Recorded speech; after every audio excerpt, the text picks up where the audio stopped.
À bord de la Jeanne Augustine. C'était la veille de Noël à Paimpol, dans le cabaret de la mère Fouaison. Un grand feu flambait dans le foyer de la vaste cuisine au plafond bas, allumant çà et là, le long des murs, de petites lueurs claires dans le cuivre des ustensiles et la faïence à fleurs des chopines ou des brocs. Autour des tables, des hommes buvaient en attendant l'heure de la messe nocturne. C'étaient tous des gens de mer, aux colliers de barbe dure, âpre et grise comme du lichen de roche. On reconnaissait parmi eux des Islandais, à leur peau bistre, à leurs yeux brillants et fixes, surtout à leurs voix éraillées comme voilées de brume. Les autres étaient pour la plupart des goémoniers de la baie ou des homardiers de l'Ogyvie.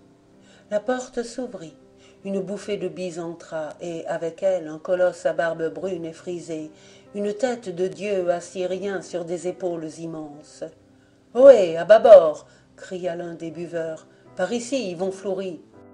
Yvon Floury, le capitaine, eut un calme sourire, et vint s'asseoir auprès de l'homme qui l'avait hélé. Celui-ci reprit. « Puisque nous te tenons, et que c'est veille de Noël, tu vas nous raconter cela tout au long. »« Quoi ?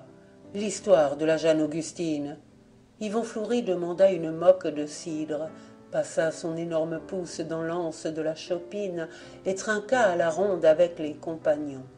Il but d'une seule lampée, puis, promenant sur les poils de sa moustache sa langue rouge, vibrante et mince comme celle d'un fauve. « L'histoire de la Jeanne Augustine, grommela-t-il. Il n'y a guère que moi, en effet, qui vous la puisse conter. De ceux qui étaient à bord cette nuit-là, je crois bien que je suis le seul survivant. C'est pourtant juste. Il y avait Alain Perrault, n'est-ce pas, mon second, perdu à Islande. Il y avait aussi Ludo Guilcher, de Plounaise, mon matelot, décédé à Singapour. Puis il y avait le Mousse. Celui-là, je ne sais pas trop ce qu'il est devenu. Perdu aussi à Islande, murmura quelqu'un. C'était mon fils. Il y eut un silence gêné. Jean Carguet, le maître voilier, se hâta d'intervenir. « Dis donc l'histoire, capitaine Floury. » Voilà. La Jeanne Augustine était une goélette de Paimpol. Contrairement au petit navire de la chanson, elle avait beaucoup navigué. Un peu vieille, un peu décatie, avec quelques rhumatismes à sa grosse membrure de chêne, brave tout de même, et pas géniarde. Elle avait fait jadis les grandes pêches. Maintenant, on l'utilisait au voyage de Norvège pour les bois, une demi-retraite. Partie fin de novembre pour Drantem, elle avait eu à l'aller mer douce et joli vent de suroît. Double faveur en cette saison et dans ces parages. Le retour, en revanche, fut pénible. On n'eut pas plutôt quitté le fjord que les brumes se mirent à tisser leurs toiles d'araignée entre mer et ciel. On aurait cru nager dans de la ouate. Air et eau, ça ne faisait qu'un. On flottait dans cette étoupe à l'aveuglette. Marchait-on? Virait-on sur place? On n'en savait rien. Nul clapotis à l'avant. Comme temps, un crépuscule, un entre-deux de lumière et d'ombre, ni jour ni nuit. Pas de vent. Les voiles pendaient, grises et mortes. « Combien de lieues, capitaine ?» demanda le second. « Une trentaine environ. Si ça continue, nous arriverons à Paimpol l'année prochaine. Ce serait encore de la chance, puisque l'année prochaine s'ouvre dans 8 jours. Au fait, c'est vrai, c'est nuit de Noël à cette heure. Réveillonne-t-on? C'est une idée, ça fera passer le temps. » Yvon Floury appela le Mousse. « Tu vas nous cuire une andouille. » Puis, ayant invité le second et le matelot à descendre avec lui dans la cabine, il versa 3 pleins verres de brandy pour faire le trou avant la ripaille. Il s'apprêtait à boire à la santé du pays lorsque la tête ahurie du Mousse se montra à l'ouverture du rouffle. « C'est comme ça que tu t'occupes de ton andouille, animal ?»« Non, mais, capitaine, c'est vraiment extraordinaire. On dirait qu'on entend tinter des cloches à l'arrière et à l'avant, à bâbord et à tribord. Imbécile, écoutez plutôt. » Les 3 hommes tendirent l'oreille. Il avait raison, le morveux. De tous côtés, dans le grand silence mat de la mer, retentissaient, lointaines encore, mais se rapprochant de minute en minute, de longues et lentes vibrations, pareilles à des sons de cloches mystérieuses. On eût pu se croire sur une des collines du pays de Paimpol, alors que toutes les paroisses de la côte se renvoient leurs carillons pour annoncer la venue de l'enfant Dieu. Les gars de l'équipage se regardaient entre eux sans mot dire, stupéfaits. Dans la brume épaisse, cette musique était d'une infinie douceur. Elle était maintenant toute proche, elle semblait se balancer au large rythme des eaux. C'est une tradition en Basse-Bretagne que dans la semaine d'avant-Pâques les cloches s'en vont à Rome. Les marins se demandèrent si ce n'était pas quelque bourdon sans cervelle qui, s'étant égarés, s'en revenaient ainsi par le pôle de leur pèlerinage à la ville du pape. Mais en voici bien d'une autre. À mesure que les sons se faisaient plus distincts, il leur sembla les reconnaître. « Ma parole, murmura Guilcher, je veux qu'on me coupe le cou, si ce n'est pas là le carillon de Plounaise. Et ce timbre clair, fit le mousse, dites si ce n'est pas la petite cloche de Notre-Dame de Kerfot. C'étaient en vérité toutes les voix chantantes des clochers du goélo qui se promenaient là, autour d'eux, dans la tristesse blafarde du septentrion.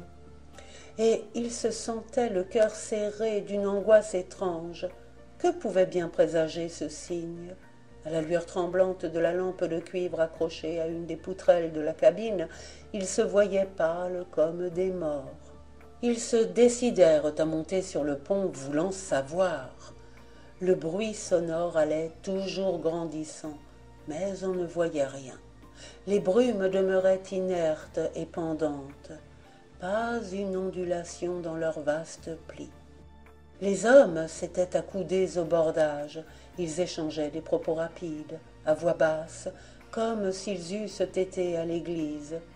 Au fait, ils y étaient à l'église, dans l'église infinie de la mer, toute pleine d'une impénétrable vapeur d'encens.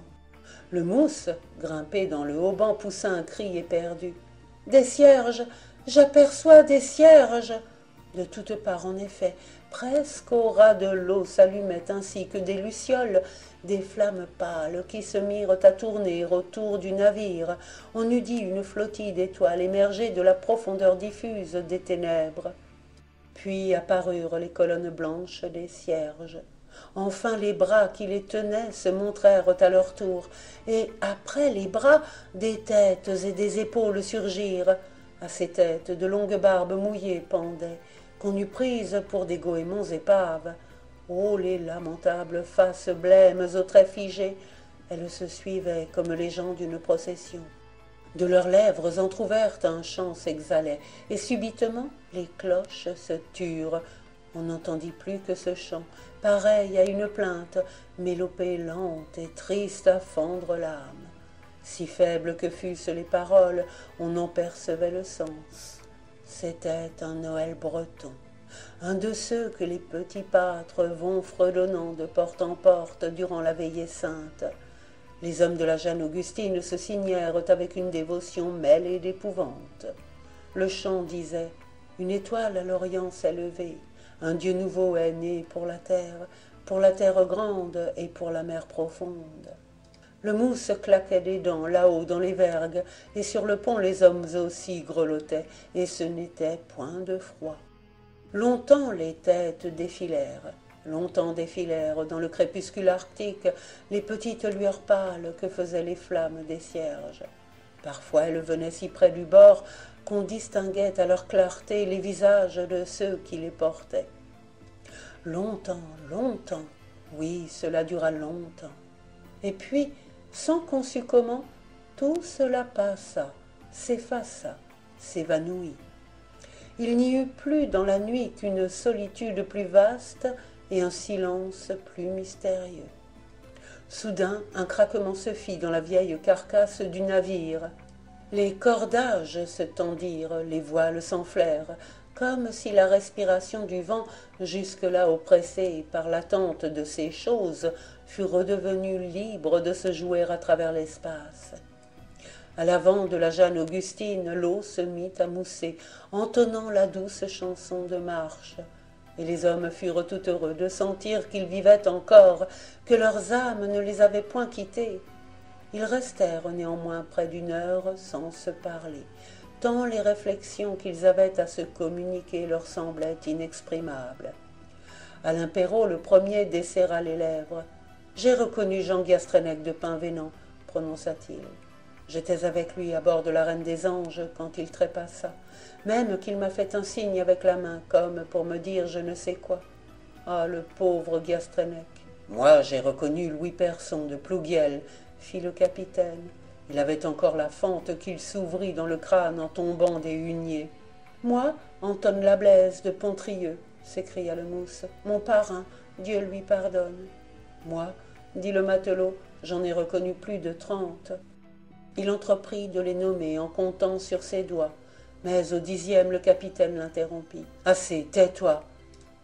Elle était trop sinistre, cette litanie funèbre, et dire qu'ils avaient été portés, tous ces noms, par de robustes gars aux poitrines superbes, taillés pour vivre 100 ans, et voici qu'ils ne surnageaient déjà plus que dans quelques mémoires, éphémères elles-mêmes, ou dans les brèves inscriptions des perdus à Islande qu'on déchiffre à peine sous les porches des vieilles chapelles au long des côtes d'Armorique. « Et les 3 verres de brandy ?» demanda quelqu'un dans l'auditoire. « Nous les vidâmes, » répondit le capitaine. « Nous vidâmes même toute la bouteille en récitant des De Profundis. Nous savions les uns et les autres que c'était la dernière fois que nous trinquions ensemble. » Il ajouta « Voilà l'histoire de la Jeanne Augustine. » Puis, après un silence, « Vous avez eu tort de me la faire raconter. Je trouve à cette moque de cidre le goût qu'avait ce soir-là le brandy. »